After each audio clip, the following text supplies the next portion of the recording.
Hello and welcome back to my channel. आज का हमारा टॉपिक है जॉन मिल्टन। जॉन मिल्टन के कुछ इम्पोर्टेंट एमसीक्यूज़ आज हम देखेंगे जो कि लास्ट ईयर एग्ज़ाम में आ चुके हैं। तो चलिए फिर स्टार्ट करते हैं। The first question is sky lowered and muttering thunder some sad drops wept at completing at the mortal scene these lines are taken from. ये लाइन जो है ये कहाँ से ली गई है? Sky lowered and metric thunder, some sad drops wept at completing of the mortal sin। mortal sin कहाँ पर हुआ था? mortal sin जो हुआ था ये पैराडाइज लोस्ट में हुआ था। तो ये लाइन जो है पैराडाइज लोस्ट से ली गई है। इसका आंसर होगा B. These lines have been taken from the epic poem Paradise Lost से ली गई है। और इस पोएम में जॉन मिल्टन जो है डिक्लेयर करते हैं कि उनका जो एम है in the poem to justify the ways of God to man. यानी कि इस पोएम की अगर थीम है तो वो है justify the ways of God to man. He used personification in the given lines as giving an inanimate और non human object human qualities और speaking about it as if alive. और वो जो है जो ये लाइनें यूज़ की गई हैं इन लाइनों में जो है वो पर्सोनिफिकेशन का यूज़ करते हैं। क्योंकि देखिए sky lowered and muttering thunder some sad drops wept, some sad drops जो सैड ड्रॉप्स है वो वेप्ट रोती हैं at completing of the mortal scene. यानी कि जो सैड ड्रॉप्स है वो रो रही हैं। तो यहाँ पर क्या यूज़ हुआ? That is personification.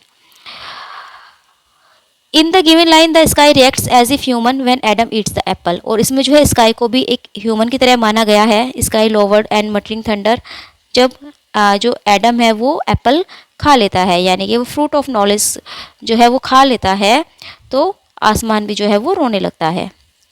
Next question है who discovered Milton's Lycidas for its inherent improbability. Disapproved, किसने जो है मिल्टन की लिसिडस को डिसअप्रूव कर दिया था ये कहकर कि दिस इज इनहेरेंट इम्प्रोबेबिलिटी। तो ये क्या था? सैमुअल जॉनसन ने। जो लिसिडस थी वो जो है जॉन मिल्टन ने, ये एक एलेजी थी जो जॉन मिल्टन ने एडवर्ड किंग के ऊपर लिखी थी।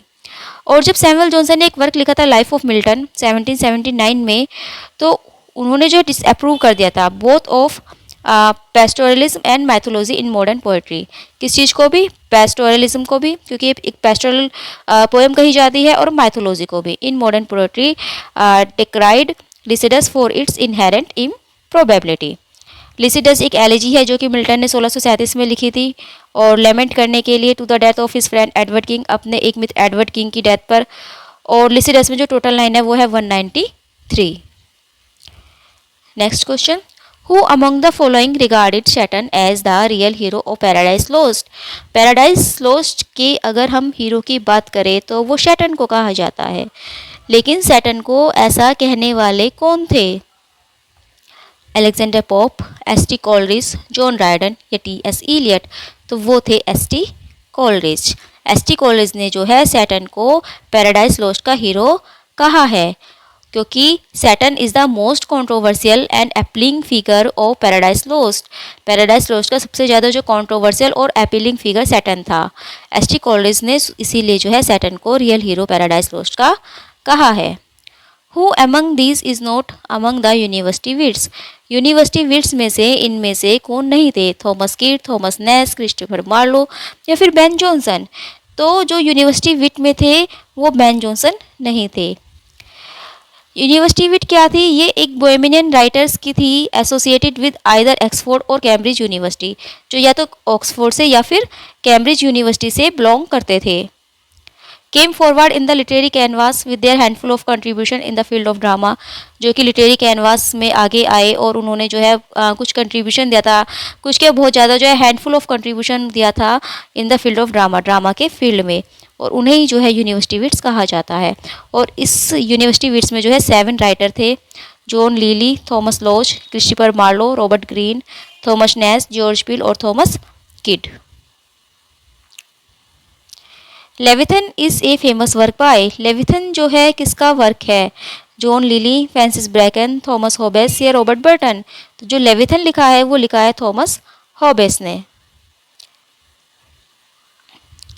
देखिए इसके बारे में दिया गया है कि Leviathan is a famous work by Thomas Hobbes Leviathan जो है थॉमस होबेस का एक फेमस वर्क है और ये पब्लिश हुआ था 1651 में। Milton's Lycidas is a an, Milton की जो लिसिडस पोयम है वो क्या है? एपिक है, एलेजी है, ओड है या लिरिक्स है? तो वो एक एलेजी है, क्योंकि उन्होंने जो है वो लिसिडस जो पोयम जो है मिल्टन ने लिखी थी 1637 में। For inclusion in A volume of elegies published in 1638 में पब्लिश हुई थी। और ये उन्होंने जो है कॉमरेट the death of Edward King की डेथ के ऊपर जो है दुख व्यक्त करने को उन्होंने वो पोयम लिखी थी। Milton's contemporary at the university of Cambridge who had drawn, Milton के जो कंटेम्प्रेरी थे, मिल्टन के जो मतलब एक तरह से दोस्त थे और जो कि यूनिवर्सिटी ऑफ कैम्ब्रिज में उनके साथ थे, और वो ड्रोन हो गए थे, वो डूब गए थे इन ए शिपरैक, एक शिपरैक में, इन अगस्त 1637 1637 अगस्त में, अगस्त के 1637 ईस्वी में अगस्त के महीने में जो है वो एक शिपरैक में डूब गए थे और उनकी डेथ हो गई थी। The poem mourns the loss of a virtuous and promising young man about to embark upon a career as a clergyman। मतलब ये जो पोयम है ये जो मौन करती है, दुख व्यक्त करती है एक ऐसे प्रॉमिसिंग यंग मैन और वर्चुअस यंग मैन के खो जाने पर, जो कि अपने करियर में क्लर्जी मैन बनना चाहता था। तो ये जो है ये पोयम एक इलेजी है और इसको जो है एक मोनोडी भी कहा जाता है। Milton Begins paradise lost book first with, Milton जब पैराडाइज लोस्ट शुरू करते हैं तो बुक फर्स्ट में वो सबसे पहले क्या करते हैं? वो लेमेंट करते हैं, वो इन्वोकेशन करते हैं, वो सोलिलिकी बोलते हैं या रेफरेन करते हैं। तो वो इन्वोकेशन करते हैं, वो इन्वोक करते हैं म्यूजिक को। जॉन मिल्टन जो बेगिंस करते हैं पैराडाइज लोस्ट बुक फर्स्ट, तो वो इन्वोकेशन से करते हैं, जो कि किसी भी एपिक पोइट्री की कैरेक्टरिस्टिक्स फीचर्स होती है। जब भी हम कोई एपिक लिखते हैं तो सबसे पहले जो है हम इन्वोक ही करेंगे। Of the aid of the heavenly muse को वो जो है इन्वोक करते हैं। And statement of the subject of his epic constitute the first 26 line of Paradise Lost, और पैराडाइज लॉस्ट की जो पहली 26 लाइनें हैं उसमें वो अपने सब्जेक्ट को बताते हैं कि वो किसके ऊपर ये पोयम लिखने वाले हैं। और इस एंटायर स्टेंजा में जो है 2 सेंटेंस है केवल, जो पहले 26 लाइन है उसमें केवल आपको 2 सेंटेंस देखने को मिलेंगे। और जो पैराडाइज लॉस्ट थी उसके मेन जो एडम, ईव और सैटर्न जो है मेन कैरेक्टर थे।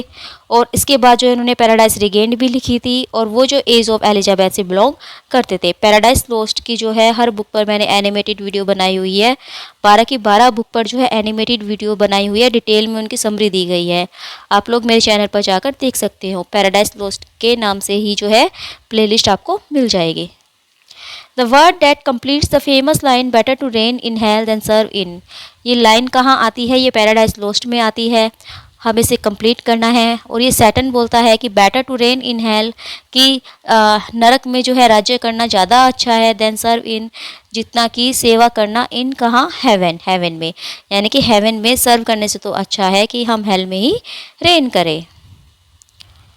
The word heaven that completes the famous line better to reign in hell than serve in. Satan जो है सबसे पहला मेजर कैरेक्टर था इस पोएम में जो इंट्रोड्यूस किया गया था। सबसे पहले हम सैटर्न को ही देखते हैं जब पोएम स्टार्ट होती है 26 लाइंस के बाद, यानी कि जब मिल्टन इन्वोक कर लेते हैं तो उसके बाद सबसे पहले हम सैटर्न को ही देखते हैं। Saturn is for all of us whether faithful or not the supreme embodiment of evil, यानी कि वो भले ही फेथफुल ना रहा हो लेकिन वो सुप्रीम एम्बॉयडमेंट ऑफ एविल दिखाया गया है। Many names we know him by, हम उन्हें बहुत से नामों से जानते हैं, जैसे लूसीफर हम उन्हें कहते हैं, द एनिमी हम उन्हें कहते हैं, एंटी क्राइस्ट भी कहते हैं, सैमुअल द फॉलन वन कहते हैं, एंड द डेविल, और हम उन्हें डेविल भी कहते हैं। तो ये सब नाम जो है सैटर्न के ही हैं। हम उन्हें किसी भी नाम से बुलाए, ही इज़ एविल इनकारनेट, लेकिन वो एक एविल इनकारनेट था। और मिल्टन जो है प्यूरिटन एज से बिलोंग करते थे। Lycidas, Comus on his blindness are the poems authored by him, और उन्होंने जो है कुछ पोएम्स भी लिखी थी, लाइक लिसिडस जो है कि उनकी एलेजी है, कॉमस उनका एक मास्क है, और ऑन हिज ब्लाइंडनेस उनका एक सोनेट है। Next, Milton is most famous for his, Milton किस चीज़ के लिए जाने जाते थे? Narrative style, dramatic style, grand style या एफोरिस्टिक स्टाइल? तो जॉन मिल्टन को जाना जाता था because of his grand style. Paradise Lost written in, Paradise Lost जो है कौन से वर्स में लिखी गई है? Free verse, blank verse, rhymed verse या नन ऑफ द अबव? तो पैराडाइज लॉस्ट लिखी गई है ब्लैंक वर्स में।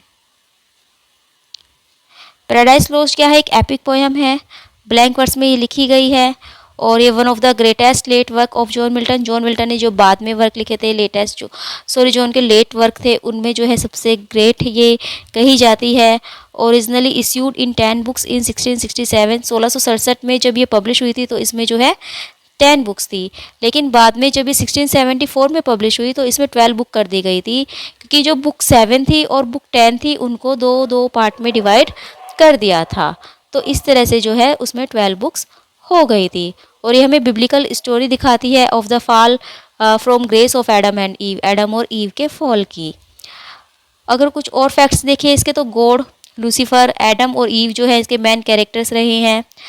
और many other works of art have been inspired by Paradise Lost. Paradise Lost से जो है बहुत से मतलब राइटर्स ने इंस्पायर होकर बहुत सारे वर्क लिखे हैं, जैसे जोसेफ हाइडेंस ने लिखा है द क्रिएशन, और जॉन किट्स ने एक लॉन्ग पोएम लिखी है एंडेमियन। तो वो सब जो है इनसे इंस्पायर होकर लिखे हैं। और मिल्टन ने जो है इसकी एक कंपेनियन पीस भी लिखा था, पैराडाइज रिगेन्ड, जो कि क्राइस्ट के टेम्पटेशन को दिखाता है। Next, paradise lost comprises. Paradise lost में टोटल कितनी बुक है, तो टोटल 12 बुक्स है। In which of the following works did Milton promote freedom of speech and oppose license and censorship? इनमें से किस वर्क में जो है मिल्टन वो प्रमोट करते हैं फ्रीडम ऑफ स्पीच को और वो अपोज करते हैं लाइसेंसिंग और सेंसरशिप को? तो ऐसा वो करते हैं एरियोपैजिटिका में। जॉन मिल्टन की जो एरियोपैजिटिका है वो 1644 में आई थी और वो एक रिएक्शन थी to the punishment of press freedom, क्योंकि जो प्रेस फ्रीडम थी उसको नहीं माना जाता था, प्रेस को जो है फ्रीडम नहीं थी, तो उसके खिलाफ जो है इन्होंने एरियोपैजिटिका लिखी थी। When was paradise lost published? Paradise lost publish कब हुई थी? 1667 में। जॉन मिल्टन की जो एपिक पोएम थी पैराडाइज लॉस्ट वो 1667 में पब्लिश हुई थी और वो 10 बुक्स में उस वक्त पब्लिश हुई थी, लेकिन उन्होंने जो है इस पर रिवर्क किया और फिर बाद में जो है इसको 12 बुक्स में पब्लिश कराया था। और मिल्टन की जो पैराडाइज लॉस्ट है वो मैरी शैले की जो फ्रैंकस्टीन से भी रिलेटेड है। In whose memory did John Milton write me thought I saw my late espoused saint? किसकी मेमोरी में जॉन मिल्टन ने ये पोएम लिखी थी, मी thought I saw my late espoused Saint? तो वो उन्होंने जो है अपने सेकंड वाइफ कैथरीन वुडकॉक की डेथ पर लिखी थी। जॉन मिल्टन ने जो है 3 शादियां की थी और कैथरीन वुडकॉक उनकी सेकंड वाइफ थी। 1657 में वो उनकी जो है डेथ हो गई थी 1657 में। The man who writes me thought I saw my late spouse and is one who suffers a ton of extreme bummers all in a row, all the while dealing with a physical infirmity. His blindness which causes him to doubt his ability to carry out the work that is most meaningful to him. यानी कि me thought I saw my late spouse and जो है उसमें एक ऐसे इंसान को दिखाया है जो सफ़र करता है एक्सट्रीम बमर से और मतलब अपनी फिजिकल इन्फॉर्मिटी के साथ वो डीलिंग करते हुए, क्योंकि जब जॉन मिल्टन जो है ब्लाइंड हो गए थे और उससे जो है उसकी जो एबिलिटी थी उस पर भी डाउट किया जाने लगा था। सम अदर फैक्ट अगर हम देखें तो एक सोनेट है, मी thought I saw my late spouse sonnet is a sonnet. और मैरी पॉवल जो थी मिल्टन की फर्स्ट वाइफ थी और उनकी अगर थर्ड वाइफ की हम बात करें तो वो थी Elizabeth Minshull. By what age had become Milton totally blind? Milton जो है किस एज में पूरी तरह से ब्लाइंड हो गए थे? तो वो ब्लाइंड हो गए थे 44 ईयर्स में, जब वो 44 ईयर्स के थे 1652 में जो है मिल्टन पूरी तरह से ब्लाइंड हो गए थे। जॉन मिल्टन ने जो 44 ईयर्स की एज में अपनी आईसाइट खो दी थी और इसको क्यों खोई थी, उसका क्या रीज़न था? Because due to excessive writing that he had to do as government servant, क्योंकि वो एक गवर्नमेंट सर्वेंट थे तो उनको जो है एक्सेसिव राइटिंग करनी पड़ती थी। By that time he had not even started writing the epic poem, और उस वक्त जो है उन्होंने अपनी एपिक पोएम भी लिखनी स्टार्ट नहीं की थी। एपिक पोएम भी जो है उन्होंने ब्लाइंड होने के बाद ही लिखी थी। और अगर कुछ अदर फैक्ट्स की बात करें तो थॉमस जो एलवुड थे वो उनके यंग लैटिन प्यूपिल फ्रेंड थे और 1649 में उनको Latin secretary to the council of state to Oliver Cromwell भी बनाया गया था, उन्हें जो है लैटिन सेक्रेटरी बनाया गया था ओलिवर क्रॉमवेल के द्वारा। He was also famous for Areopagitica a powerful essay reproving censorship, और उन्हें जो है वो फेमस हुए थे एरियोपैजिटिका लिखने कर। एरियोपैजिटिका जो है एक पावरफुल ऐसे था जो कि सेंसरशिप के रिप्रूव के लिए लिखा गया था। When was John Milton born, John Milton का जन्म कब हुआ था? तो जॉन मिल्टन का जन्म हुआ था 9 दिसंबर 1608 में। Who said that in Paradise Lost book first Milton belongs to the devil's party without knowing it? कौन ऐसा कहता है कि पैराडाइज लॉस्ट बुक फर्स्ट में जो है मिल्टन डेविल की पार्टी से बिलोंग करते हैं? तो ऐसा कहना है विलियम ब्लेक का। विलियम ब्लेक ने कहा, ऑब्जर्व किया था कि जो मिल्टन है वो बिलोंग करते हैं डेविल पार्टी से without knowing it in Paradise lost. John Milton का जन्म कहाँ हुआ था? ब्रिस्टोल, यॉर्कशायर, लिवरपूल या लंदन? तो जॉन मिल्टन का जन्म हुआ था लंदन में। 9 दिसंबर 1608 को जन्म हुआ था लंदन में, जो कि इंग्लैंड में है, और वो 1674 में मर गए थे। चार्ल्स डिडोटी उनका एक बेस्ट फ्रेंड था, 1638 में उसकी डेथ हो गई थी। जो एडवर्ड किंग थे उनकी 1637 में हुई थी, और जो चार्ल्स डिडोटी थे उनकी 1638 में हुई थी। वो उनके क्लोजेस्ट बॉयहुड कंपेनियन थे, और उन्होंने जो है उनकी डेथ पर एक इलेजी लिखी थी एपिथेफियम डेमोनिस, और एडवर्ड किंग की डेथ पर उन्होंने लिखी थी Lycidas. The famous line what though the field be lost all is not best is spoken by. All is not lost है यहाँ पर, कि क्या हुआ अगर फील्ड खो गया, सब कुछ अभी तक हमारा नहीं खोया, यानी कि हमने सब कुछ अभी तक नहीं खोया है। तो ये लाइन जो है आपको पैराडाइज लॉस्ट में देखने को मिलेगी, और ये लाइन बोलते हैं सैटर्न। पैराडाइज लॉस्ट की जो है मोस्टली जो लाइन है, जो पावरफुल लाइन है, वो सभी सैटर्न ने ही बोली है। ये स्पीच सैटर्न की है। One of the following poets was nicknamed the lady of Christ. Lady of Christ किसको कहा जाता था? By his fellow undergraduates. उनके जो अंडर ग्रेजुएट्स के साथी थे उनके द्वारा जो है उन्हें द लेडी ऑफ क्राइस्ट कहा जाता था। किनको? जॉन मिल्टन को, क्योंकि वो बहुत फेयर थे, बहुत ही सुंदर थे वो। 1625 में एट द एज ऑफ 16 साल के जब वो थे, तो जॉन मिल्टन ने जो है क्राइस्ट क्रच कॉलेज में एनरोल किया था, कैम्ब्रिज यूनिवर्सिटी के। और मिल्टन के जो फेलो स्टूडेंट्स थे वो उनको टीज करते थे क्योंकि वो बहुत ही सुंदर थे, फेयर कॉम्प्लेक्सन उनका था। उन्होंने निक नेम दे दिया था the lady of Christ college. When the assault was intended the city is a sonnet written by, ये सोनेट किसने लिखा है? When the assault was intended the city, तो ये भी मिल्टन ने लिखा है। ये सोनेट जो है जॉन मिल्टन ने लिखा है। और ये जो ओवरऑल जो टोन है इस पोएम की वो फन और टीजिंग है, इसमें कोई हैवी साउंड नहीं है या फिर कोई ट्रेजिक सीरियस वर्ड्स नहीं है। और ये पब्लिश की गई थी well known literary publisher Humphrey Moseley के द्वारा। हम्फ्रे मोस्ले ने जो है इसको पब्लिश किया था। On the morning of Christ nativity is a, on the morning of Christ nativity क्या है? सोनेट, ओड, मास्क या पेस्टोरल एलिजी? तो ये एक ओड है। ये जो है ये जॉन मिल्टन ने 1629 में लिखा था, और पब्लिश हुआ था ये पोएम ऑफ जॉन मिल्टन 1645 में। इसको जो है कंसिडर किया जाता है मिल्टन का अर्ली वर्क। और ये जो पोएम है डिस्क्राइब करती है क्राइस्ट के इनकॉर्नेशन को एंड हिज ओवरथ्रो ऑफ अर्थी and pagan powers. Which of the following is A work of Milton? इनमें से कौन सा वर्क जो है वो मिल्टन का है? नोवियम ऑर्गेनम, डे डॉक्ट्राइना क्रिस्टियाना, एंडेमियन या प्रोथैलेमियन? जो प्रोथैलेमियन है ये तो स्पेंसर का है, और एंडेमियन जॉन कीट्स का है, और नोवम ऑर्गेनम शायद मुझे याद नहीं किसका है ये, लेकिन जॉन मिल्टन का इसमें से है डे डॉक्ट्रिना क्रिस्टिना। डे डॉक्ट्रिना क्रिस्टिना ये जो है वर्क ये जॉन मिल्टन का है। नोवेम ऑर्गेम जो है ये फ्रांसिस बेकन का है, और एंडेमियन जॉन कीट्स का, प्रोथैमेलियन एडमंड स्पेंसर का। From which book has it been taken?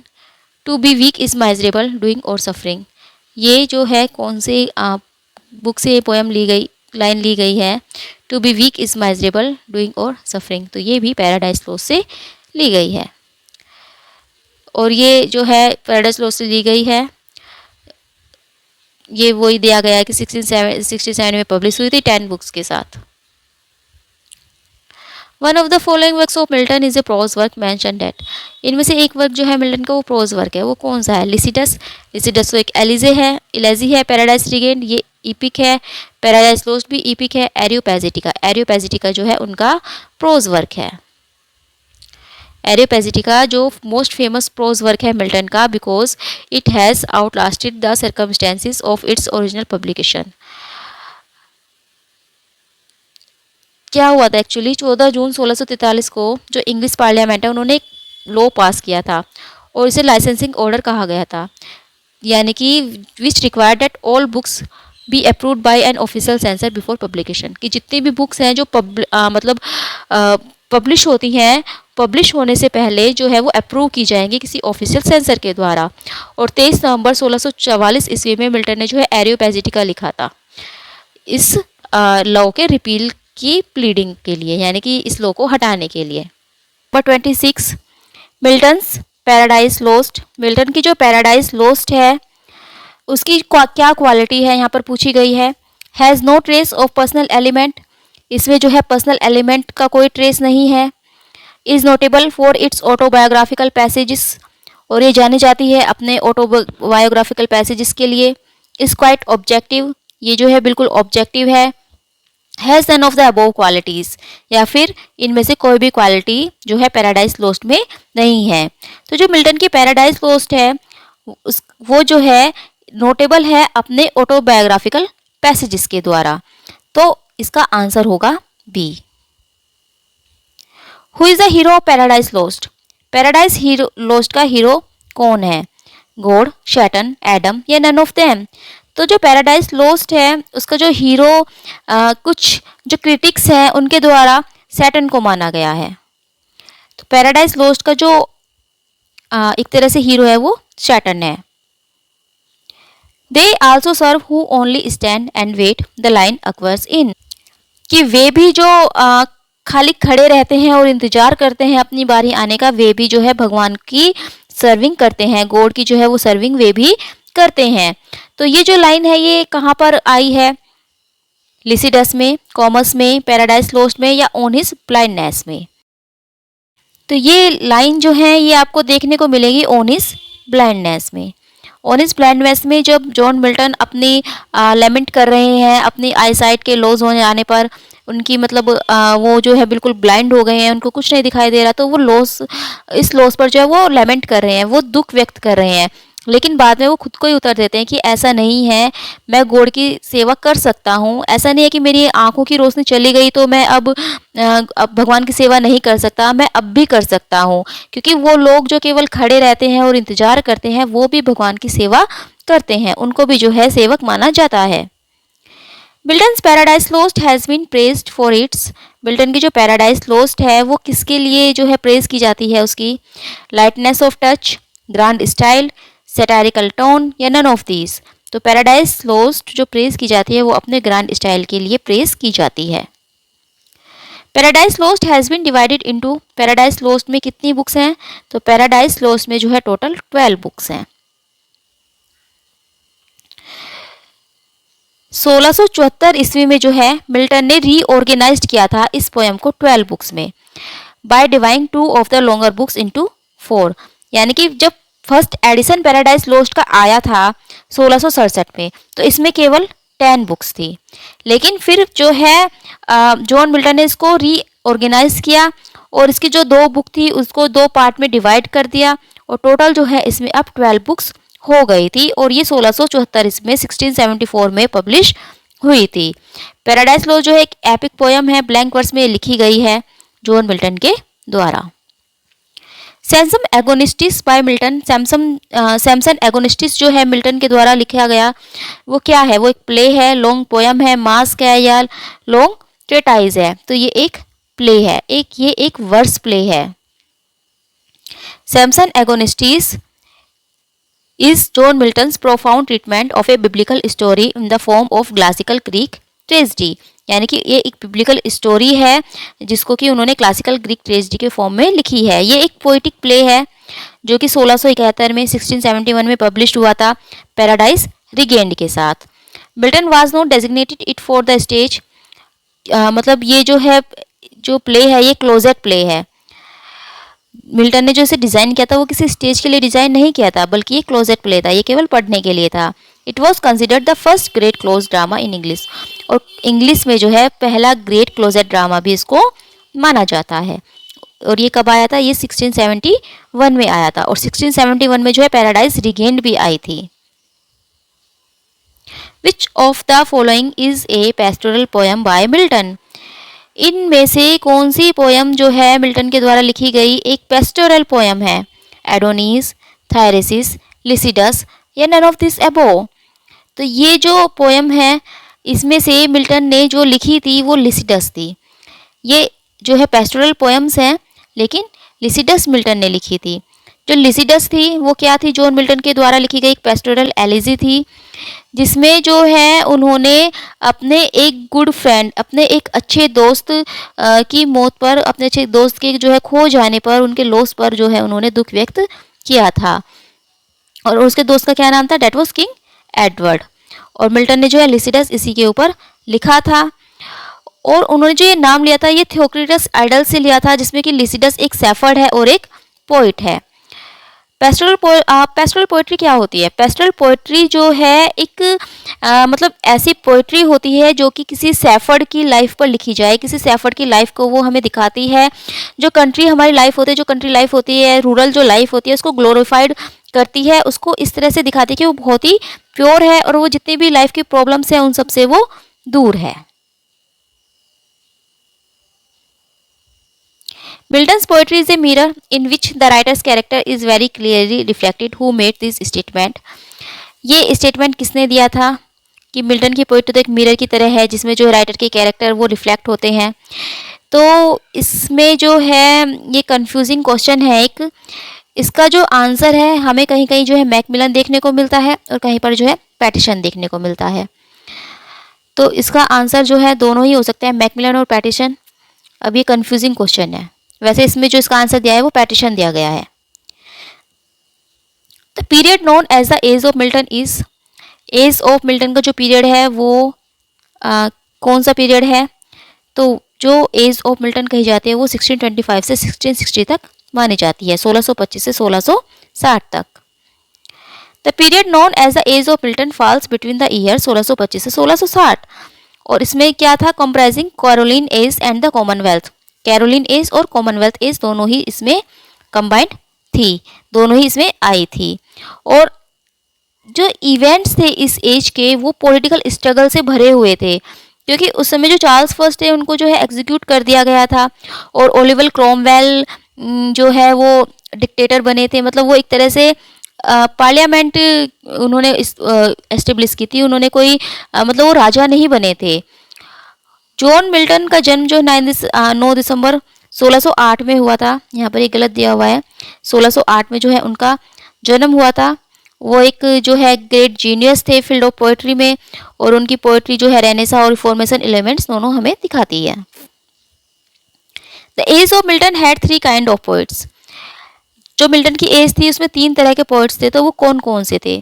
तो जब आप एज ऑफ मिल्टन पढ़ोगे तो उसमें आपको मिलेंगे कैविलियर पोइट्स, मेटाफिजिकल और प्यूरिटन। तो मेटाफिजिकल, कैविलियर और प्यूरिटन, ये तीनों तरह के जो पोइट्स हैं ये आपको मिल्टन की एज में देखने को मिलेंगे। The age of Milton has 3 kinds of poets, metaphysical, Cavalier and Puritan. During the English civil war, जब इंग्लिश सिविल वार हुआ था, Milton champion the cause of the Puritans. तो मिल्टन जो है प्यूरिटन्स की मतलब चैंपियन थे, और जो मतलब वो गवर्नमेंट को एक तरह से, जो चार्ल्स फर्स्ट थे जो राजा थे, तो वो उनको एग्जीक्यूट करने के पक्ष में थे और वो कॉमनवेल्थ पीरियड के पक्ष में थे। जो मेटाफिजिकल पोइट्स थे वो वर्ल्ड की जो प्रॉब्लम थी, फंडामेंटल जो प्रॉब्लम्स थी, उनको वो रेफर करते थे। जॉन डॉने की जो है पोइट्री मेटाफिजिकल कही जाती है, यानी कि बियॉन्ड द लिमिट, लिमिट्स जो है बहुत दूर। कैविलियर्स जो वो थे जो सिविल वार के दौरान राजा की साइड से लड़े थे, यानी कि वो राजा की साइड लेते थे, और वो प्यूरिटन्स और पार्लियामेंट्स के अगेंस्ट थे। बेन जॉनसन उनमें से एक थे, और जो जॉन मिल्टन थे वो प्यूरिटन थे, वो राजा के अगेंस्ट थे और वो पार्लियामेंट के पक्ष में थे। Next question, Paradise Lost was written by Milton in the phase of his life. Paradise Lost जो है जॉन मिल्टन के लाइफ के कौन से फेज में लिखी गई थी? तो ये लिखी गई थी लास्ट फेज में, लास्ट फेज में। नेक्स्ट, जो ये जॉन मिल्टन है ये 1650 के लास्ट में लिखी गई थी, 1650 के बाद में जो है इन्होंने लिखी थी। और मिल्टन का जन्म 1608 में हुआ था और 1674 में इनकी डेथ हो गई थी। 1661 तक जो है मिल्टन बिल्कुल ब्लाइंड हो गए थे क्योंकि उनकी जो है आइज़ डिजीज़ ग्लूकोमा से जो है उनकी आइज़ ख़राब हो गई थी। और फिर उन्होंने जो पैराडाइज लॉस्ट जब उन्होंने लिखी थी तो उन्होंने इसको मतलब बोला था और उनकी जो डॉटर थी उन्होंने उसको जो है लिखा था और ये 1665 ईस्वी में कंप्लीट हुई थी। Which of the following is a masque written by Milton? इनमें से कौन सी पोयम जो है वो मास्क है जो कि मिल्टन ने लिखी है? तो वो है कॉमस। कॉमस एक मास्क है। कॉमस जो है एक मास्क है जिसे जॉन मिल्टन ने लिखा है। ये एक ड्रामेटिक एंटरटेनमेंट है। मास्क को जो है मास्क के नाम से भी जाना जाता है और इससे पहले जब पब्लिश हुई थी तो इसका नाम था a masque presented at Ludlow Castle 1638 में। कॉमस जो है लिखी गई थी सेलिब्रेट करने के लिए इंस्टॉलेशन ऑफ जॉन एगरटन का, जो कि अर्ल ऑफ ब्रिजवाटर थे, और विस्काउंट ब्रैकली एक मेंबर थे, चार्ल्स फर्स्ट प्राइवरी काउंसिल और ए लॉर्ड प्रेसिडेंट ऑफ वेल्स। तो इनकी जो सेलिब्रेट करने के लिए ये कॉमस लिखी गई थी। In which poem does the following statement appears? ये जो स्टेटमेंट है, solitude sometimes it's best society, ये आपको कहाँ देखने को मिलेगा? तो ये आपको देखने को मिलेगा पैराडाइज लॉस्ट में। और ये कौन बोलता है? ये एडम बोलते हैं। बुक 9 में ये हमें देखने को मिलेगा। और वो क्या बोलते हैं कि as we need walk till your younger hands are along assist us but if much converse perhaps thee satiate to short absence I could yield for solitude sometimes is best society. यानी कि जब ewe जो है वो कहती है कि आज हमें अलग अलग काम करना चाहिए, हम लोग जब एक साथ काम करते हैं तो पूरा काम हम नहीं कर पाते अच्छे से, तो हमें जो है अलग अलग काम करना चाहिए। लेकिन एडम जो है इस बात पर एग्री नहीं होते, वो ईव को मना करते हैं कि नहीं, हमें ऐसा नहीं करना चाहिए। लेकिन जब ईव मतलब इंसिस्ट करती है ज़्यादा ही, तो फिर एडम कहते हैं कि ठीक है कर लीजिए। कभी कभी ऐसा भी होता है कि जो सोलिट्यूड होता है वो कभी कभी अच्छा भी होता है, यानी कि अकेला रहना भी अच्छा होता है, तो ठीक है हम ऐसा ही करते हैं। De Doctrina Christiana casts about the orthodoxy of casts doubt on the orthodoxy of। जो डे डॉक्ट्रिना क्रिस्टियाना है ये एक वर्क है जॉन मिल्टन का, तो ये किसकी ऑर्थोडॉक्सी पर डाउट करती है? तो ये करती है पैराडाइज लॉस्ट की ऑर्थोडॉक्सी पर डाउट। ये एक हेरिटिकल टेरिटाइज है और casts doubt on the orthodoxy of Paradise Lost. Comus by John Milton is in the form of a, Comus क्या है जॉन मिल्टन की? मास्क, हाइमन, एपिक या लिरिक? तो कॉमस एक मास्क है। कॉमस एक मास्क है और पहले जब ये पब्लिश हुआ था उसका नाम क्या था? A masque presented at Ludlow Castle in 1638। Milton was appointed to the position of Latin secretary to Cromwell's government chiefly due to his work. Milton को जो है अपॉइंट किया गया था लैटिन सेक्रेटरी की पोजीशन पर क्रॉमवेल की जब गवर्नमेंट आई थी, उसके कौन से वर्क के लिए? Paradise Lost, reason of church government, on the tenure of kings and magistrate, ये डिफेंसिव सेक्युंडा। तो उनको जो पोजीशन दी गई थी वो उनके work on the tenure of kings and magistrate के लिए दी गई थी। क्योंकि जो जॉन मिल्टन थे तो वो जो पक्ष में थे कोलिवर क्रॉमवेल के, वो पार्लियामेंट के पक्ष में थे और उनका ये मानना था कि जो पीपल है, जो लोग हैं, उनको अधिकार है कि वो पनिश करे किसी टायरेनिकल किंग्स को। अगर किंग हमारे टायरेनिकल हो जाते हैं तो उनको पनिश करने का राइट पीपल के पास है।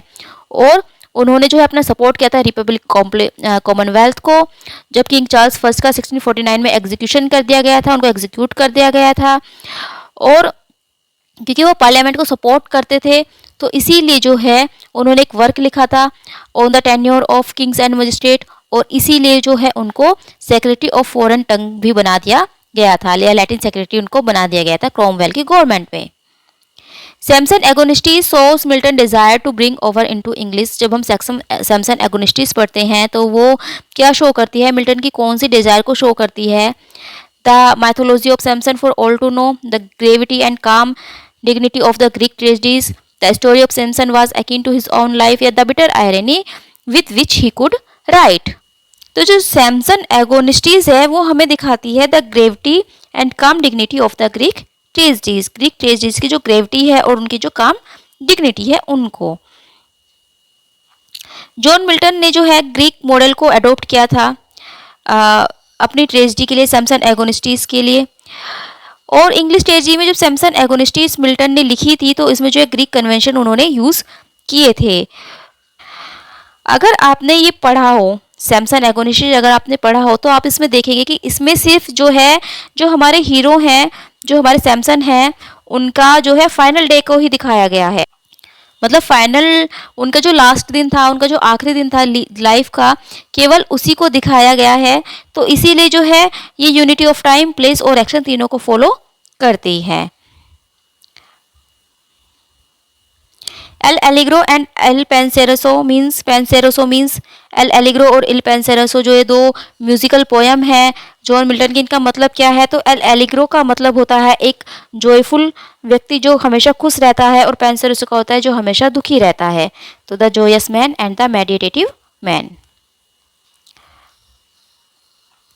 The Paradise Lost was completed by, Paradise Lost कौन से ईयर में कंप्लीट हुई थी? तो ये कंप्लीट हुई थी 1665 में, और ये पब्लिश हुई थी 1667 में। जॉन मिल्टन ने कंप्लीट की थी 1665 में। आल्दो मिल्टन ने से मिल्टन ने से कंप्लीट तो कर लिया था 1665 में, लेकिन इसको पब्लिश कराया था 1667 में।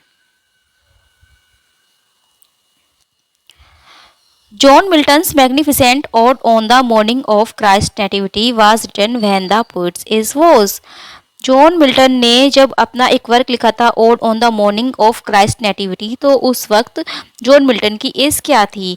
तो जॉन मिल्टन की जो एज थी वो उस वक्त 21 ईयर्स थी। वो केवल 21 साल के थे जब उन्होंने ये लिखा था। जॉन मिल्टन का जन्म 1608 में हुआ था और 1629 ईस्वी में उन्होंने ये वर्क लिखा था। तो उस वक्त वो 21 वर्ष के थे। मिल्टन सैमसन एगोनिस्टीज, इस सैमसन एगोनिस्टीज क्या है? एलिजी है, ओड है, क्लासिकल एपिक है या क्लासिकल ट्रेजेडी है? तो ये एक क्लासिकल ट्रेजेडी है। ये एक क्लासिकल ट्रेजेडी है, एक वर्स प्ले है, एक पोएटिक प्ले है, एक क्लोजेट ड्रामा है। ये पब्लिश हुआ था 1671 में। ये एक story of destiny of heroes, ये हीरोइज्म की डेस्टिनी को दिखाता है हमें। Of the fate of a nation and the threat of seduction, nation के फेट को और सेडक्शन के थ्रीट को ये हमें दिखाता है। Who of the following became blind, इनमें से कौन से पोइट ऐसे रहे हैं जो कि ब्लाइंड हो गए थे? John Milton, William Wordsworth, PG Woodhouse या टेनिसन? तो ये हमें सबको पता है कि जॉन मिल्टन ब्लाइंड हो गए थे। Paradise regained was the work of, paradise regained किसका वर्क है? ऑब्वियसली जो पैराडाइज रिगेन्ड है वो जॉन मिल्टन का ही वर्क है। ये पैराडाइज लॉस्ट का सीक्वल है। पैराडाइज लॉस्ट में कितनी बुक्स हैं? ये पहले भी क्वेश्चन आया था, तो ये 12 बुक्स हैं। लिसिडस इज मिल्टन्स, लिसिडस क्या है मिल्टन की? लिसिडस जो है एक पेस्टोरल इलेजी है। लिसिडस जो है एक पोयम है जॉन मिल्टन के द्वारा लिखी गई मेमोरी में, किसके? अपने कॉलेजमेट एडवर्ड किंग के, और ये एक पेस्टोरल एलेजी है। 1. When was Paradise Lost completed by Milton? Paradise Lost जो बुक है वो मिल्टन ने कब कंप्लीट की थी? तो पैराडाइज लॉस्ट जो कंप्लीट हुई थी वो हुई थी 1665 में, और ये पब्लिश्ड हुई थी 1667 में। In Milton, there is always an appearance of effort in Shakespeare, scarcely any. This remark has been made by, ये जो रिमार्क है शेक्सपियर और मिल्टन के बारे में किसने कहा था कि मिल्टन में जो है मतलब हमेशा ही जो है एक अपीयरेंस दिखता है एफर्ट का, लेकिन शेक्सपियर में मुश्किल से ही कोई एफर्ट दिखता है। तो ये किसने कहा था? ये कहा था विलियम हैज़लिट ने। विलियम हैज़लिट ने। ये जो रिमार्क है जॉन मिल्टन और शेक्सपियर के बारे में, तो ये विलियम हैज़लिट ने कहा था ऑन शेक्सपियर एंड मिल्टन में। विलियम हैज़लिट का जन्म जो है वो 10 अप्रैल 1778 को हुआ था इंग्लैंड में। वो एक इंग्लिश राइटर थे और अपने ह्यूमैनिस्टिक एसेज के लिए वो जाने जाते थे, और क्रिटिक्स ऑफ क्रिटिक भी कहा जाता है, क्रिटिक ऑफ क्रिटिक्स भी कहा जाता है विलियम हैज़लिट को। उन्होंने जो है कलेक्टेड ड्रामेटिक क्रिटिसिज्म उनका अपेयर हुआ था a view of the English stage 1818 में। मतलब उन्होंने जो है खुद को एक क्रिटिक के रूप में एस्टेब्लिश किया था। वो क्रिटिक ऑफ क्रिटिक्स कहे जाते हैं। विच of the following was an epic, इनमें से कौन एपिक सा जो है एपिक था। वर्ड्सवर्थ डैफोडिल्स ये एक पोयम थी, पैराडाइज लोस्ट ये एपिक था, और कोलेरिस कुबला खान और किड्स हाइपेरियन ये भी पोएम्स थी, मतलब ये सिंपल ही पोएम थी। तो पैराडाइज लोस्ट जो है वो एपिक था। पैराडाइज लोस्ट जो है एपिक है, जॉन मिल्टन के द्वारा लिखा गया, और ये एडम और ईव के फॉल के ऊपर लिखा गया है। द ओरिजिनल सीन मतलब पोएम की जो थीम है वो क्रिश्चियन स्क्रिप्चर से और जो चर्च के ट्रेडिशन है वहाँ से ली गई है। और ये पोएम जो है वो लॉन्ग है, क्योंकि जो जैसे कि एपिक होते हैं, और एड्रेस की गई है the collective imagination of his culture को, the identification of Christians with their own foundation myths as described in हर्ब्यू स्क्रिप्चर्स। मतलब जो पैराडाइज लोस्ट है उसमें मोस्टली जो मतलब एपिक के बहुत सारे जो उसमें क्वालिटी है, तो इसीलिए वो एक एपिक है। Who overcomes by force hath overcome but half his foe. The line occurs in. ये लाइन कहाँ मिलती है कि Who overcomes by force hath overcome but half his foe. तो ये लाइन आपको देखने को मिलेगी पैराडाइज लोस्ट में। Who called Shakespeare sweet as Shakespeare fancy's child. Shakespeare को ये किसने कहा है कि sweet as Shakespeare fancy's child, तो ये कहा है उनको जॉन मिल्टन ने। जो जॉन मिल्टन थे उन्होंने अपनी पोयम एल एलिग्रो जो उन्होंने एक पोएम लिखी थी उसमें लिखा था sweet Shakespeare fancy child. The age of Milton when he wrote on the morning of Christ nativity was, जब on the morning of Christ nativity John Milton ने लिखी थी तो उस वक्त उनकी एज क्या थी।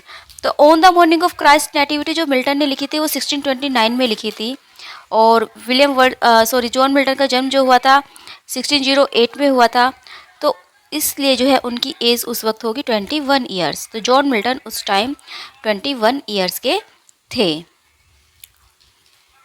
Lycidas was written in the memory of, Lycidas जो है जॉन मिल्टन की एक पेस्टोरल एलेजी है, तो ये उन्होंने किसकी मेमोरी में लिखी है, तो ये उन्होंने लिखी है एडवर्ड किंग की मेमोरी में।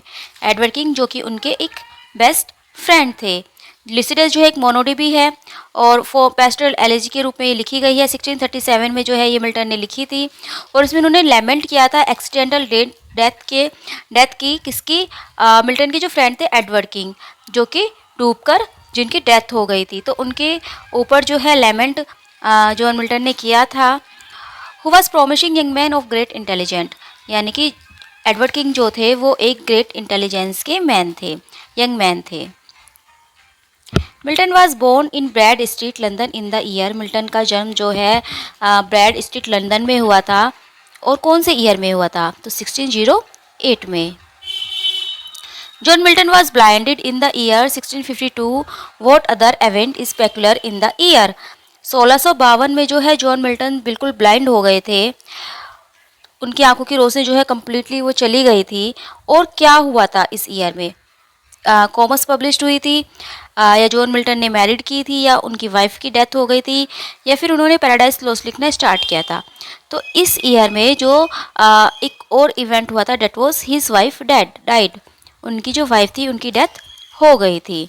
और जॉन मिल्टन ने जो है अपनी आईसाइट 1652 में खो दी थी, और उनकी जो पहली वाइफ थी मैरी पॉवेल, उनकी डेथ हुई थी 5 मई 1652 में, जब from complication following her child birth, यानी कि जब चाइल्ड बर्थ हो रहा था, बच्चे को जन्म देने में जो है कुछ कॉम्प्लिकेशंस हो गए थे उनकी, तो उनकी डेथ हो गई थी। और उनके कुछ देर बाद ही, यानी कि जून 52 में मिल्टन के जो 1 साल का सन था जॉन, उसकी भी डेथ हो गई थी। तो जो 1652 का जो ईयर था वो बहुत ज़्यादा लॉसेस, पर्सनल लॉसेस का रहा है मिल्टन के लिए। The literary form of commerce is, commerce क्या है, कॉमर्स एक मास्क है। और कॉमर्स का जो पूरा नाम था that was a masque presented at Ludlow Castle in 1638, लेकिन 17th सेंचुरी में it has typically been called by the name of its most vivid characters the villainous Comus. Comus जो है इसका विलन है और उसी के नाम पर जो है इसे कॉमर्स कहा जाने लगा। Nothing is here for tears, nothing to wail or knock the breast, no weakness, no contempt, dispraise or blame, nothing but well and fair, and what may quiet us in death so noble. Where from these lines are taken. ये line कहाँ से मिली है कि nothing is here for tears, कि यहाँ पर जो है कुछ भी ऐसा नहीं है जिस पर आंसू बहाया जाए या जिस पर दुख प्रकट किया जाए, कोई वीकनेस नहीं है, कोई ब्लेम नहीं है। तो ये जो लाइन है ये आपको मिलेगी सैमसन एगोनिस्टिस में। सैमसन एगोनिस्टिस में ये लाइन है। और जो सैमसन एगोनिस्ट पब्लिश हुआ था वो 1671 में हुआ था। मिल्टन जो उस वक्त जो है ब्लाइंड थे जब सैमसन एगोनिस्ट पब्लिश हुआ था। और ये कभी कभी जो है बायोग्राफिकल भी कहा जाता है बाय क्रिटिक्स, क्योंकि उन्होंने जो है सैमसन को भी ब्लाइंड दिखाया है। और सैमसन जो स्पोक्समैन है यानी कि जो बोलता है, तो ऐसा लगता है कि मिल्टन की वो अपनी फीलिंग्स है जो सैमसन बोल रहा है। और इसके जो इम्पोर्टेंट कैरेक्टर है सैमसन, मैनोआ, डेलिला और Harapha. Theme of Areopagitica is, Areopagitica जो कि प्रोज वर्क है जॉन मिल्टन का, तो उसकी थीम क्या है? Liberty of women, freedom of press, sanction on press या सैंक्शन ऑन पॉलीगैमी। तो इसकी जो थीम रही है that was freedom of press. Areopagitica की जो थीम है वो फ्रीडम ऑफ प्रेस है। जॉन मिल्टन की जो एरियोपैजिटिका है is one of the earliest essay, मतलब for the freedom of the press and against primitive censorship, यानी कि उस टाइम जो सेंसरशिप थी उसके खिलाफ जो है आर्ग्यूइंग किया था उन्होंने फ्रीडम ऑफ प्रेस के लिए। और ये उनका अर्लीस्ट ऐसे है। 1644 में जॉन मिल्टन ने जो है एरियोपैजिटिका को पब्लिश कराया था, in which he appeal to parliament, उन्होंने पार्लियामेंट से अपील की थी टू रेसिन देयर लाइसेंसिंग और ऑर्डर ऑफ जून 1643, कि जो 16 जून 1643 ईस्वी को उन्होंने एक ऑर्डर निकाला था उसको वो हटा ले। The order was design to bring publish under government control by creating a number of official censors to whom authors would submit their work for approval prior to having it published. यानी कि उन्होंने क्या order निकाला था? उन्होंने ये order निकाला था कि जब भी कोई बुक पब्लिश होगी तो सबसे पहले जो है वो गवर्नमेंट कंट्रोल के अंदर आएगी और उसके बाद जो है उसको देखा जाएगा और सेंसर ऑफिशियल जो सेंसर्स है वो उनको देखेंगे और उसमें अगर कुछ गलत है तो वो हटाएंगे, तो उसके बाद ही जो है वो बुक पब्लिश होगी। लेकिन जॉन मिल्टन ने जो है एरियोपैजिटिका लिखा था इसके अगेंस्ट, कि ये जो लॉ है, ये जो लाइसेंस है, ये सही नहीं है। When was paradise lost published, paradise lost कब पब्लिश हुई थी? तो पैराडाइज लोस्ट पब्लिश हुई थी 1667 में। Complete the sentence. Milton's Areopagitica concerns with, Milton की जो एरियोपैजिटिका है वो किसको कंसर्न करती है? Liberty of human rights, liberty of press, freedom of humanity, freedom of politics. तो ये जो कंसर्न करती है ये करती है liberty of press. In the year 1637, Milton confided to his friend that he had fixed his mind upon writing some monumental poetical work. जब 1637 ईस्वी में जो है उन्होंने अपने एक मित्र को बताया था कि वो कुछ मोन्यूमेंटल पोइटिकल वर्क लिखना चाहते हैं, तो वो फ्रेंड कौन से थे उनके? Richard Powell, Edward King, Henry Lewis या डिओडिटी? तो वो थे हेनरी लेविस। 1637 में मिल्टन ने जो है हेनरी लेविस को बताया था कि उन्होंने एक मतलब वो एक वर्क लिखना चाहते हैं, कुछ मतलब मोन्यूमेंटल पोइटिक वर्क वो लिखना चाहते हैं। और उस टाइम जो है हेनरी लेविस जो थे वो मोस्ट सेलिब्रेटेड कंपोजर थे इंग्लैंड के। The women character Dalila appears इन,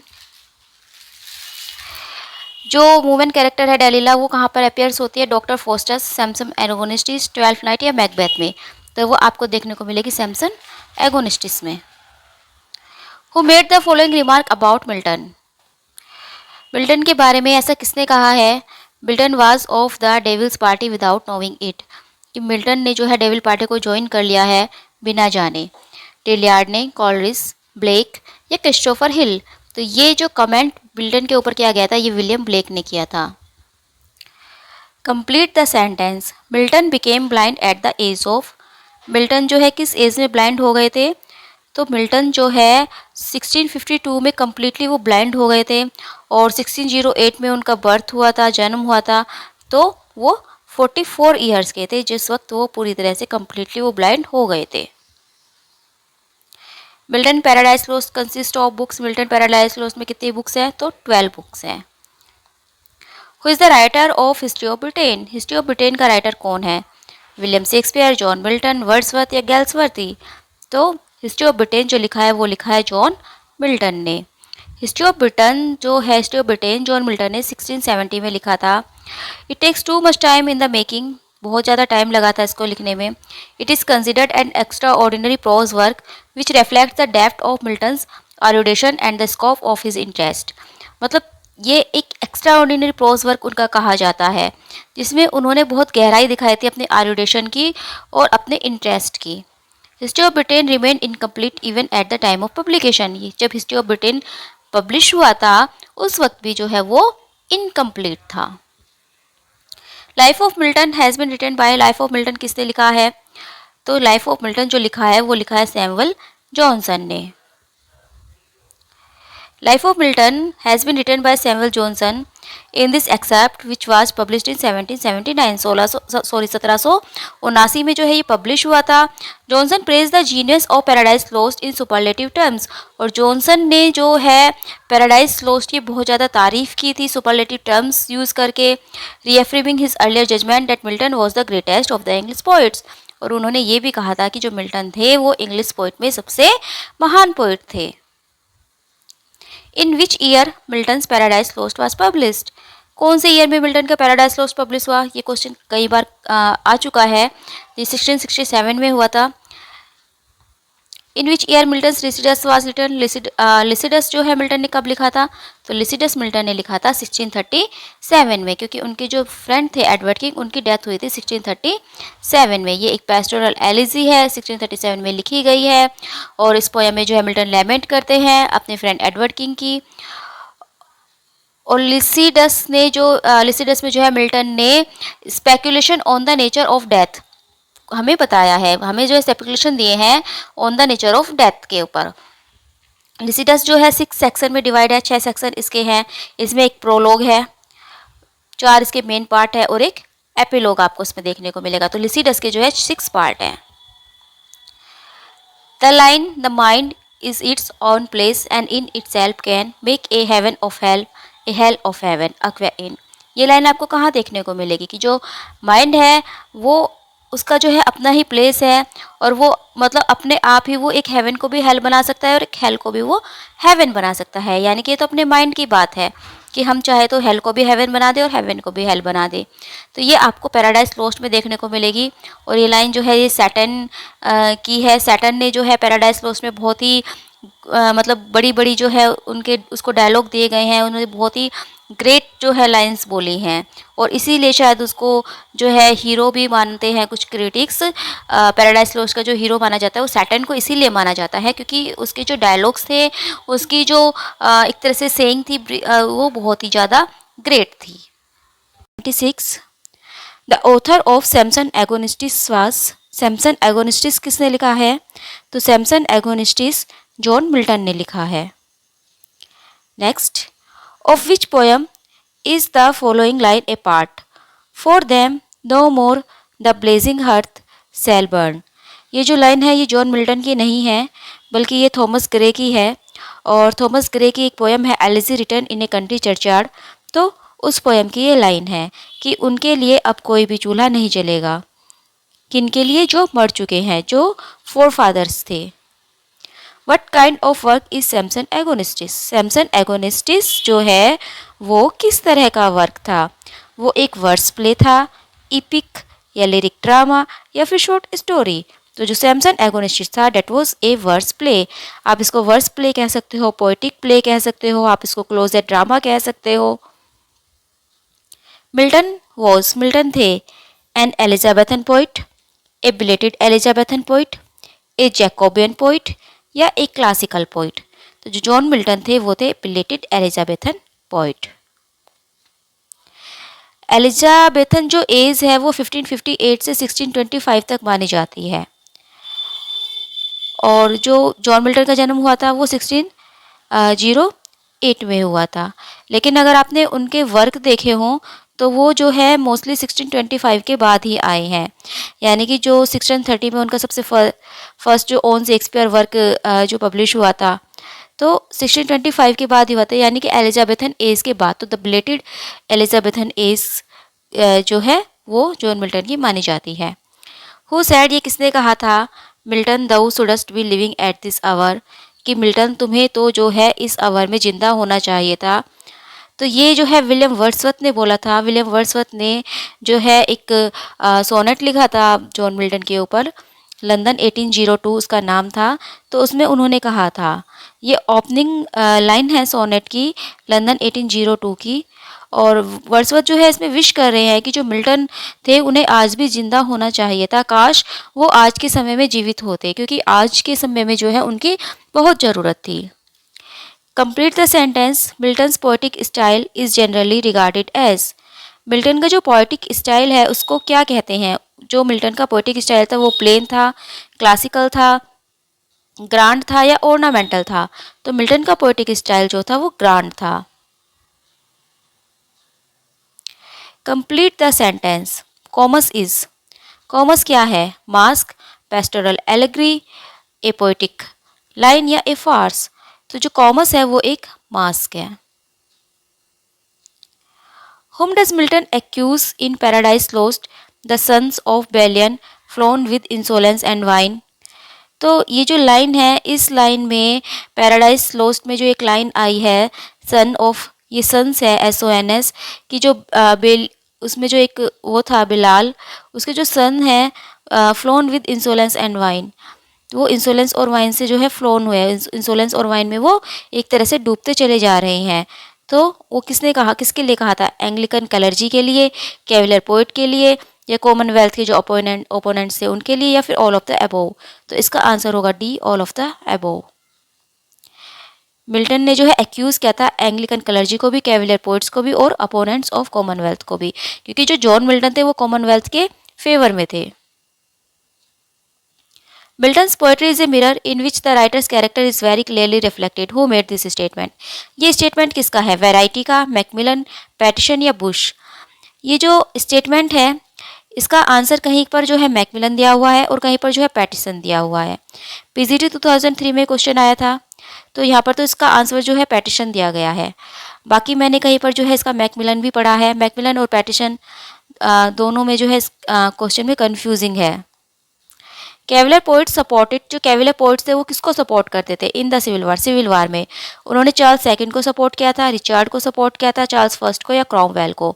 तो अगर आपको याद हो जब सिविल वार हुआ था तो उस वक्त जो है चार्ल्स फर्स्ट जो है वो राजा थे, और जो क्रोमवेल थे वो जो है उसने अपनी सेना लेकर जो है चार्ल्स फर्स्ट के ऊपर अटैक किया था। इन दोनों में लड़ाई हुई थी और चार्ल्स फर्स्ट का फिर एसेनेशन कर दिया गया था। तो जो कैविलर पोइट्स थे वो सपोर्ट करते थे चार्ल्स फर्स्ट को, चार्ल्स फर्स्ट को वो कैविलर पोइट सपोर्ट करते थे, और इसीलिए जो है जॉन मिल्टन उनके अगेंस्ट थे, क्योंकि जॉन मिल्टन जो थे वो क्रोमवेल को सपोर्ट करते थे। द कैविलर पोइट्स जो है एक स्कूल ऑफ इंग्लिश पोइट्स था 17th सेंचुरी का, और that come from the classes that supported King Charles first, जिसने चार्ल्स फर्स्ट को सपोर्ट किया था 1642 से 1651 में जो सिविल वार हुआ था। Conceit and wit are the features of, conceit और विट किसके फीचर्स कहे जाते हैं? कौन सी पोइट्री के जो है फीचर्स कंसीट एंड विट कहे जाते हैं? तो ये कहे जाते हैं मेटाफिजिकल पोइट्री के, metaphysical. Which of the following significant event happened in 1642? 1642 में निम्न में से जो है कौन सा इवेंट हुआ था? Execution of Charles first, invention of Ireland by Cromwell, theatres were closed, या Cromwell was succeeded by Richard? तो 1642 में जो है थिएटर्स को क्लोज कर दिया गया था, जो प्यूरिटन्स थे उन्होंने थिएटर को क्लोज कर दिया था। एक सिग्निफिकेंट इवेंट था, सितंबर 1642 में ये हुआ था। 6 सितंबर 1642 को जो थिएटर्स थे वो क्लोज कर दिए गए थे by parliament as civil war broke out, क्योंकि जो सिविल वार है वो स्टार्ट हो गया था। The restoration period was influenced by, जो रेस्टोरेशन पीरियड था वो किससे इन्फ्लुएंस था? French dramatist, the dramatist of England, Italian dramatist या ग्रीक ड्रामेटिस्ट? तो जो रेस्टोरेशन पीरियड था उसमें जो है फ्रेंच ड्रामेटिस्ट का बहुत ज़्यादा इन्फ्लुएंस था।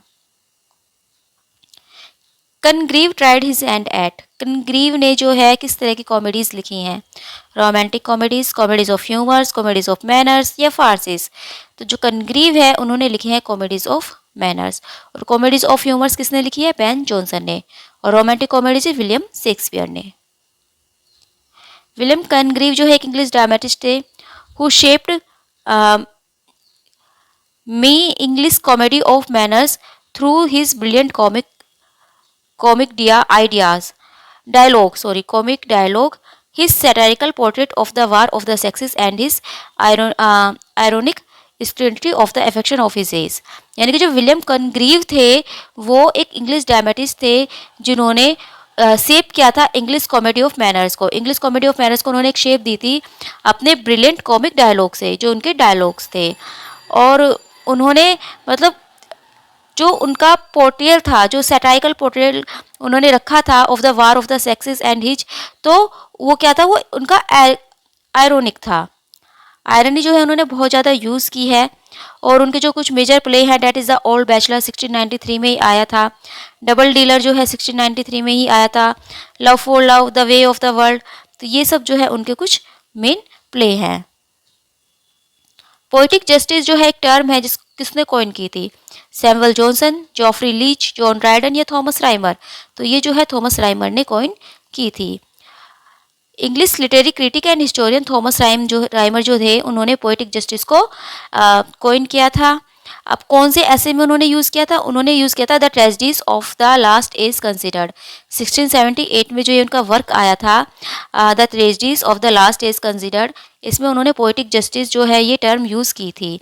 पोएटिक जस्टिस का मतलब जो है इंग्लिश लिटरेचर में वो है ये है कि आउटकम क्या होता है, मतलब आउटकम जब आता है किस चीज़ का, जैसे अगर वाइस है यानी कि बुराई है तो उसको पनिशमेंट मिलेगी, और जो वर्च्यू है यानी कि जो अच्छाई है उसको रिवॉर्ड मिलेगा, उसको इनाम मिलेगा। तो ये जो है पोएटिक जस्टिस है, यानी कि अच्छे के साथ अच्छा और बुरे के साथ बुरा। तो इसको जो है पोएटिक जस्टिस को पोएटिकल जस्टिस भी कहते हैं, और राइमर ने जो है इसको कॉइन किया था।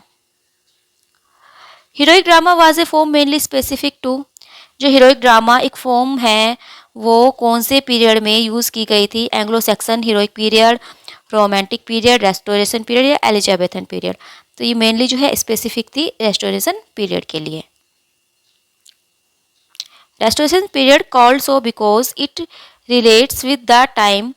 रेस्टोरेशन पीरियड जो है मतलब इसलिए कहा जाता है क्योंकि रेस्टोरेशन पीरियड का नाम किस लिए पड़ा था? वो इसलिए पड़ा था क्योंकि जब किंग चार्ल्स सेकंड थे उन्होंने जो है इंग्लिश थ्रोन पर वो बैठे थे 1660 में। इससे पहले आपने देखा होगा कि चार्ल्स फर्स्ट थे, लेकिन चार्ल्स फर्स्ट का जो है 1649 में असैसिनेशन हो गया था, यानी कि उनको जो है गद्दी से उतार दिया था और उनको हैंग कर दिया गया था। उसके बाद जो है कॉमनवेल्थ पीरियड इंग्लैंड में रहा था 1660 तक, और 1660 में जो है चार्ल्स सेकंड को बुलाया गया था ताकि वो दोबारा राजगद्दी पर बैठे। तो एक तरह से जो है रिस्टोर उनका हुआ था, मोनार्की का जो है वो रिस्टोर हुआ था, क्योंकि बीच में जो है इतने सालों तक मोनार्की नहीं थी। कॉमनवेल्थ पीरियड जो है इंग्लैंड में रहा था, कोई राजा वहाँ पर नहीं था, सिर्फ जो पार्लियामेंट थी वही कंट्री को चलाती थी। और ये जो पीरियड था इस पीरियड में जो है दो प्रकार के डेवलपमेंट लिटरेचर में हुए थे, एक तो हीरोइक प्ले और कॉमेडी ऑफ मैनर्स। और जो चीफ प्रोटैगोनिस्ट है हीरोइक ट्रेजेडी के वो ड्राइडन कहे जाते हैं, और ड्राइडन ने जो है हीरोइक ट्रेजेडी लिखी है, और उनकी लीडरशिप में जो है हीरोइक ट्रेजेडी ने डोमिनेट किया था स्टेज को 1660 से 1678 तक, यानी कि 1660 से 1678 ईस्वी तक जो है हीरोइक ट्रेजेडी लिखी गई थी। और ट्रेजेडी में जो है रिस्टोरेशन पीरियड जो है स्पेशलाइज था हीरोइक ट्रेजेडी में, और जिसमें एपिक मैग्नीट्यूड की थीम को डील किया जाता था। Who among the following was the first poet laureate officially appointed by the British sovereign? सबसे पहला पोएट लॉरेट जो कि ऑफिशियली था। वैसे तो जो सबसे पहला पोएट लॉरेट थे वो थे बेन जॉनसन, लेकिन वो अनऑफिशियल थे।